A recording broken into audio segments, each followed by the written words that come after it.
Hello, hello sa inyong lahat. Upitina TV, it's here. Ayan, today's my video. Mag-unboxing tayo ng aking binili na Charis and Kate na wallet. Ayan. Nakaluwag-luwag tayo ngayon. Nakabili tayo ng wallet. Papakita ko lang sa inyo kung anong kulay ang binili ni Upitina. Ayan, tignan natin. Charan! Binuksan ko na to, pero papakita ko lang sa inyo kung anong kulay siya. Ayan siya, yung carton niya. Ayan. Favorite ko tong brand na to. Meron na rin akong isa pang wallet na ganito at saka mga bag. Kasi, bakit ko siya favorite? Minsan kasi mura lang siya. Ayan. At sale ko siyang nabili to. Tingnan natin. Ganyan siya. Charan! Napakaganda ng wallet na to kasi nilagay ko na rin yung mga things ko dito kasi binuksan ko na nga siya. Ayan. Diba ang cute? Cutie-cutie siya.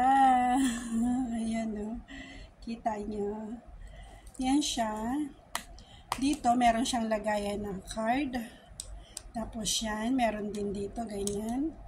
Tapos nandito yung bills, ayan, dito.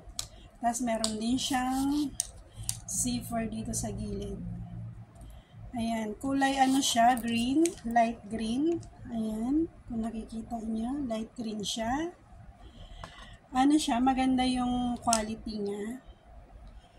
Hindi siya sirain kaagad kasi prove it ko na, meron akong wallet na ganito, na maliit dito, na ganito din ang tatak niya, pati yung bag na binili ko dati, matagal lang ano niya, buhay niya.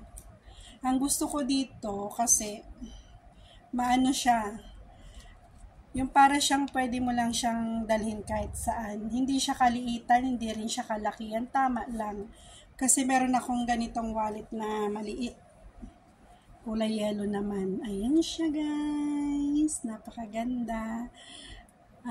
Pag OFW ka, minsan ka lang din makabili ng mga ganito kasi iniisip mo yung papadala mo sa Pinas. Pero ngayon nakaluwag-luwag tayo ng konti. Bili naman natin yung sarili natin. Deserve naman natin. Ayan. Bili rin kayo ng ganito guys. Napakaganda ng quality. Tingnan nyo yung ano ng box niya. Ang ganda-ganda rin. Ayan yung box, tapos may paper bag pang kasama. O, diba? Yan lang po, sinare ko lang po ang aking nabiling bagong wallet. Ayan, kung bago kayo sa aking channel, please subscribe my channel and click the notification bell para updated kayo sa aking mga video. Bye-bye! Upitina TV, it's here!